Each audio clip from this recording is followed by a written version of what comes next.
The moon has always been more than just a silver light in the sky. It was a real live universe in reality 78. The pale surface was not empty dust. It was a vibrant sphere with a thin atmosphere and forests of crystal trees, rivers of flashing minerals, and creatures that glided through the perpetual twilight. People didn't long for the moon. They saw it as a neighbor, as close as any country across the seas. The earliest recorded interactions between Earth and the moon were thousands of years ago. Ancient Chinese records talked of the skywalkers, glowing beings who came down in pearl-white ships to trade rare stones for silk and spices. Hieroglyphs in the sands of Egypt talked of a second kingdom of gods that lived on the light island that floated above the night. For hundreds of years, myths made it hard to tell the truth, yet in this world, myths were memories. Earth had known that the moon was populated since ancient times.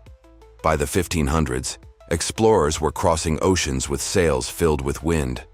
Brave people dreamed of building a bridge over the ocean, the gap between Earth and the moon.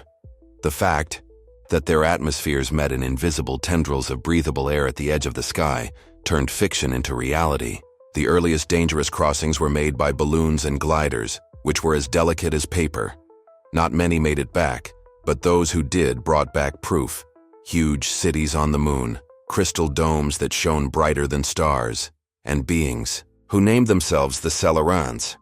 People might think the Cellarans were really different, but they weren't. They looked like people, except they were taller and leaner. Their skin shone like powdered stars. Their culture was old, held together by councils of warriors and scholars. Their cities, which were vast towers rising from lunar plains, could be seen from Earth without telescopes, glowing like lamps against the black sky. Under the light of Cellaran cities, couples on Earth spoke at night, amazed by how close, untouchable, and present another civilization was. By the 18th century, people had made deals with each other. Earth's kingdoms wanted Cellaran weaponry made from metals that are lighter than air, yet tougher than iron. The Cellarans, on the other hand, wanted Earth's oceans, forests, and warm blue waters. A bridge of trade and aspiration was erected, and for a while, it looked like people had jumped ahead of schedule by hundreds of years. Stories of people from the moon strolling the streets of London and Paris filled printing presses. Philosophers said that man was no longer limited to Earth. He was already a child of two worlds. But being close to someone might cause problems. As resources moved between Earth and the moon, competition grew stronger. There were colonies on both sides. Earthborn communities on the moon's Mare Serenitatis and Solaran enclaves along the Mediterranean coast. When cultures met, people were suspicious. Earthly empires thought Cellarans may be useful, but lunar councils were afraid of how much people wanted to conquer. By the beginning of the 1800s, the skies were full of rumors of war, but there was no denying how beautiful this reality was. There was never really darkness on Earth at night. Instead, the moon sparkled with the constant light of its cities, which made up a second constellation in the sky. Instead of stars, kids in Africa and Asia grew up tracing the patterns of bright, Cellaran skylines. Poets wrote about a world where love was divided between the Earth and the moon. Painters captured the shine of two civilizations, and their canvases glowed with a strange silver light. The true narrative of Earth and the moon began here, at the point where they were both together and apart. In reality 78, people weren't the only ones trying to reach the stars. Its first step out of the cradle wasn't Mars or the freezing void. It was the bright neighbor that had always watched in silence. The quiet was only shattered now, and both universes would have to pay the price for hearing each other too clearly. For decades, there had been tension, like a storm waiting to happen. Trade between Earth and the moon started out with promises of harmony, but greed and fear ruined every deal. The empires of Earth, which had grown greedy from dominating oceans and continents, now dreamed of ruling beyond the skies. The Cellarans, who were proud and protective, couldn't just sit back and watch as foreign hands divided their world into outposts and mines. In 1814, mercenaries paid for by an Earth nation attacked a Cellaran convoy near the Mare Imbrium. This was the start of the war. Many people died, and far worse, boxes of Cellaran star metal were taken. The Cellaran Council saw this as proof that Earth was not trustworthy. Their shining fleets crossed the void in just a few weeks, and as they came down, their silver hulls could be seen from Earth. People glanced up and saw not bright cities but warships moving through the darkness. Poets subsequently called it the War of Shadows and Light, and it changed both realms. There were fights not just on the moon, but also in the sky and seas of Earth. Celeran ships, which were sleek and quiet, hit ports in Europe and Asia. Their crystal weapons could cut through wooden and iron ships like they were paper. Cannons roared back, shooting fire at the sky. Meanwhile, Earth's inventors hurried to adapt, mixing Celeran alloys with human creativity to make the first sky cannons that could pierce lunar hulls. The darkness of the Earth at night shone with strange colors. People in London, Alexandria, and Calcutta would look at the moon and see explosions that looked like lightning storms frozen in place.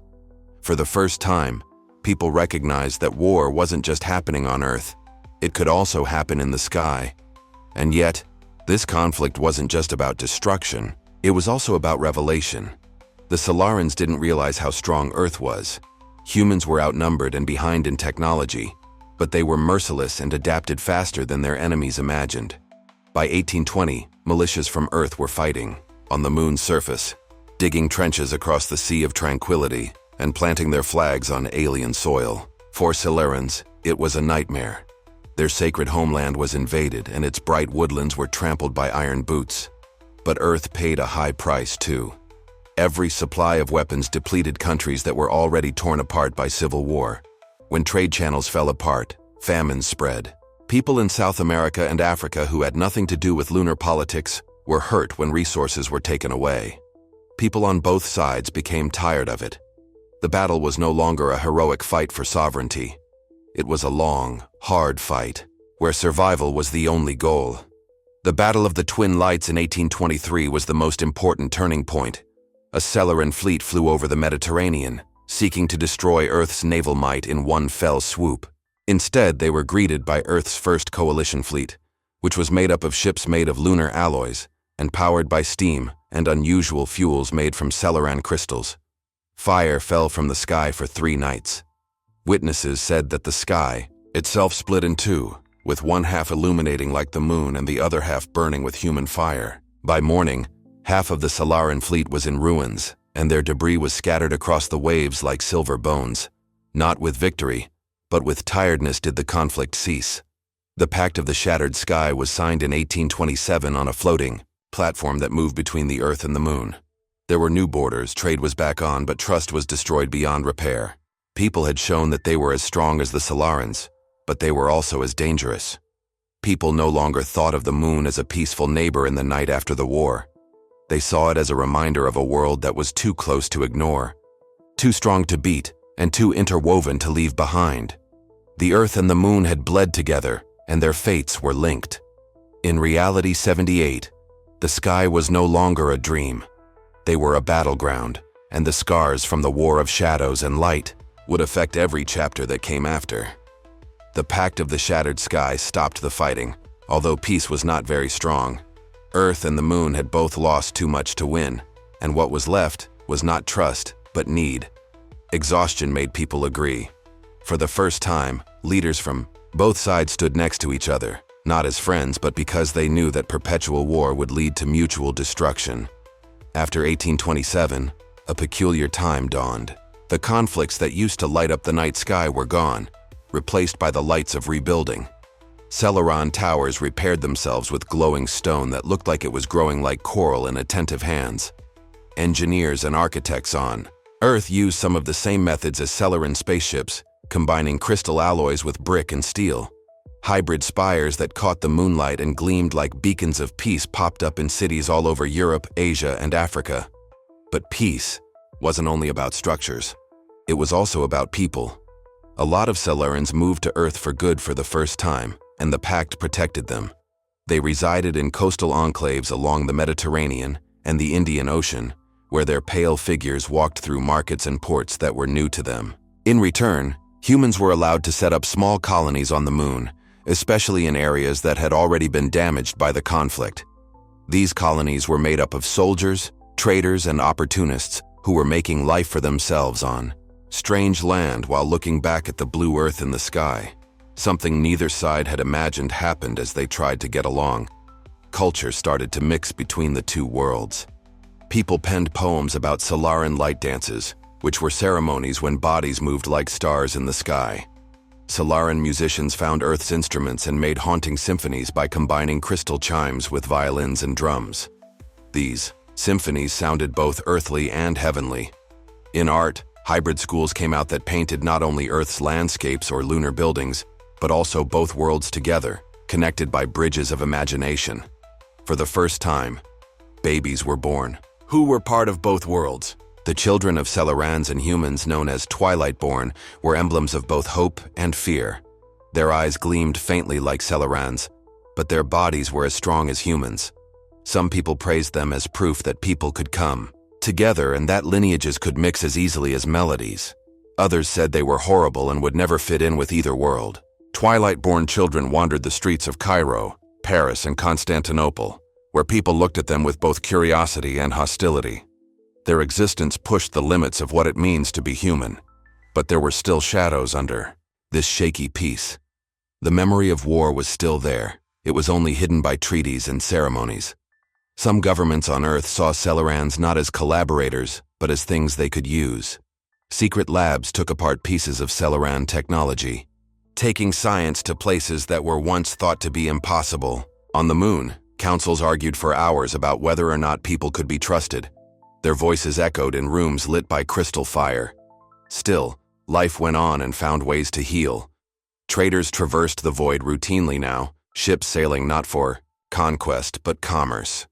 Markets in Venice and Alexandria were full of Solaran crystal glass, tools, and art. On the moon, human textiles, spices, and books swept over towns that had been inaccessible to outsiders. Yes, there was mistrust in every encounter, but there was also interest. People wanted what the other side possessed, as if both Earth and Moon were missing something without the other. So the globe entered 100 years, when peace and anxiety went hand in hand. Nights on Earth weren't lit up by conflict. They were lit up by the steady glow of Celaran cities, with their towers blazing as reminders of what had been lost and what could still be won.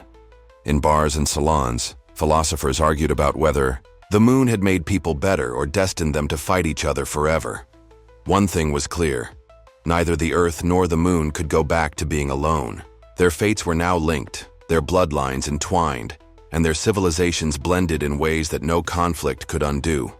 Not yet was there harmony, but there was something new, a weak light that hung between faith and fear, like moonlight on water that was always moving.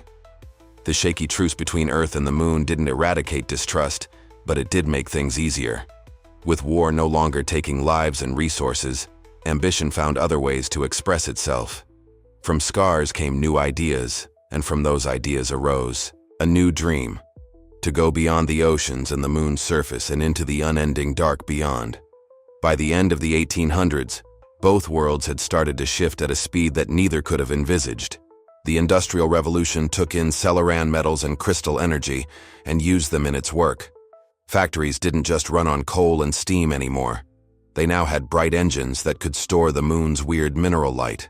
Cities shone brightly, and their skylines were broken up by spires that looked like towers on the moon. With each new version of Celaran design, railways went farther, ships sailed quicker, and people could reach more places. The moon was also deeply affected by people. People who had previously been soldiers and traders had settled down and started families under skies that were not their own. Their buildings were stronger and more useful than Celaran elegance, and soon whole neighborhoods were built in this mixed form. Scholars from Celaran examined Earth's never-ending engineering, amazed by how people could turn lack of resources into new ideas. Celarans depended on stability and tradition, whereas humans did well in times of change.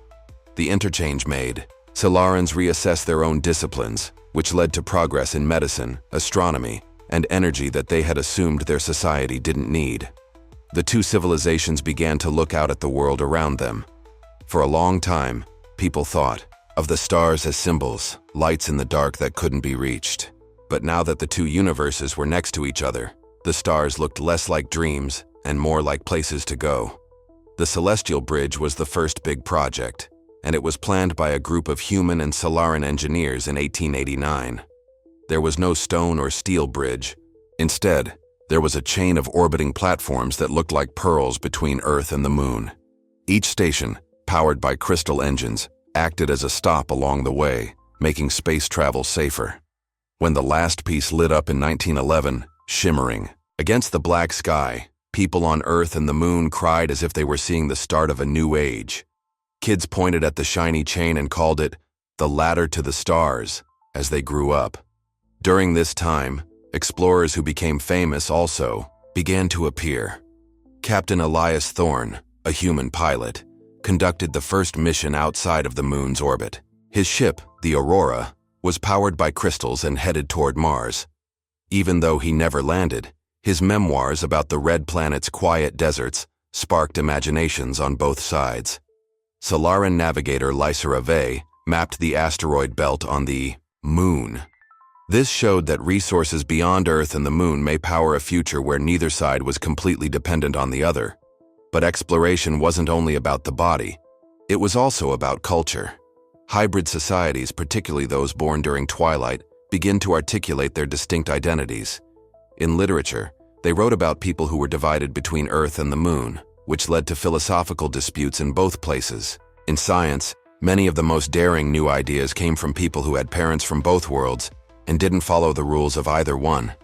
The concept of a collective destiny transcended mere political rhetoric, manifesting as actual experience for the first time. But development came with problems.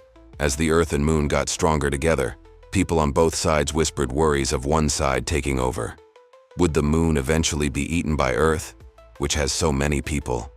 Would Celerans, who know more about the universe than anybody else, leave humans behind? Each step into the blank was both a victory and a reminder that unity was weak and always at risk of being broken by ambition.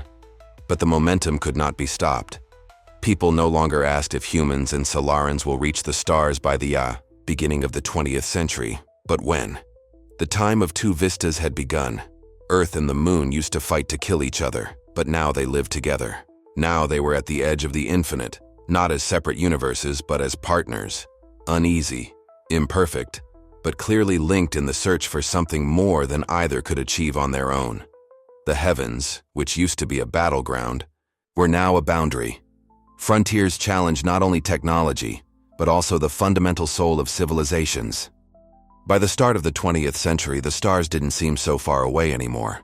The celestial bridge had connected Earth and the Moon into a single path of travel, and the next stage was to get to Mars. For generations, its scarlet deserts had plagued observatories and people's imaginations. But in reality 78, the work of humans and Celerans made the unimaginable real. The first fleet of ships left together in 1927. The ships were made of steel and had crystal engines. They carried pioneers, scientists, and soldiers, men and women, who left the familiar glow of Earth and the Moon to risk their lives on another globe. The trip took months, and every day was tormented by the void. But when the first ship landed on Mars, people cheered on both worlds. For the first time ever, humans and Celerans stood together on land that wasn't theirs. The first years of colonization were rather weak. Mars was harsher than either Earth or the Moon. Its thin atmosphere and severe cold made it impossible to tame. The colonies built frail lungs out of glass and crystal domes. Ice hidden under red dust was extracted for water, and crops grew in fake rooms that were heated by Celeran lightstones. The settlers were always in danger, but they were also always amazed. When night fell on Mars, the sight of Earth and the Moon blazing together in the distance reminded them that they were not exiles, but pioneers. But much like on Earth on the Moon, working together could lead to problems. The colonies were run by the Joint Council, which was a weak test of shared rule. Ambition and the need for resources drove people to want to grow. Solarans told everyone to be careful because they were afraid that pushing ahead might cause the same problems as the War of Shadows and Light. As more settlers came, tensions rose since they all brought their homeworld's rivalries with them. The real break happened when the obelisks of Tharsis were found. They are huge buildings that are half buried in Martian dust and are older than any known civilization. Some people thought they were the remains of an ancient Martian race, while others thought they were natural formations that had been bent by extraterrestrial winds. But when Celeran scientists found weak energy pulses coming from inside, The Wii argument turned into a conflagration. Who would be in charge of these artifacts? Were they a weapon, a source of power, or something else that couldn't be understood? People recognized a chance. Being able to control these kinds of artifacts may change the balance of power not just between Earth and the Moon, but across the solar system. Solarans, who were more careful, told everyone to be careful because they were afraid that messing with old secrets might bring forth perils that no one could see coming. In the domes of New Ares, demonstrations broke out. Humans wanted access. Solarans stopped excavation, and Twilight-born were stuck in the midst, being called traitors by both sides. The fight got worse and turned into skirmishes. Colonists with hybrid guns fought in the tight hallways of Martian domes. Ships that were originally used for exploration were given armaments. The weak fantasy of a united border fell apart into a fight for power. Reports of mass killings on the plains of Syrtis Major reached Earth and the Moon, causing anger and dread. For the first time since the Pact of the Shattered Sky, war was about to break out again. This time it wasn't only between Earth and the Moon. It was going to happen all over the solar system.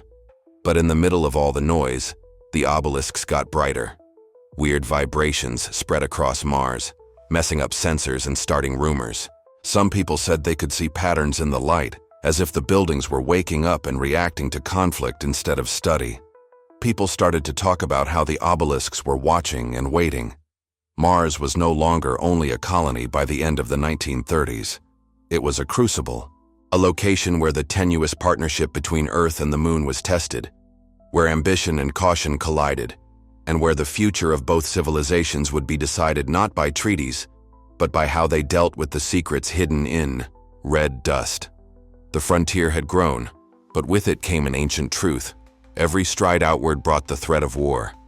And deep down in Mars's unending dunes, something old had started to move. By the early 1940s, the Martian frontier was on the verge of falling apart. Colonies that were supposed to be united have broken up into enclaves, each claiming to be in charge of the strange obelisks of Tharsis. Militias trained in the dusty alleys of New Ares, Solaran warships flew above the canyons of Valles Marineris, and both sides hunted the Twilight-born, who were suspected of not being loyal to either world. The fantasy of exploring had turned into fear, avarice, and suspicion. The obelisks woke up after that. It started as a small tremor. Seismographs were going crazy all across the colonies, even though there had never been any tectonic activity. Soon the vibrations were so severe that whole domes shook and glass walls shook under pressure that couldn't be seen. There were beams of pale red light coming from the buried towers. They shot up into the sky without making a sound, cutting through the thin Martian atmosphere.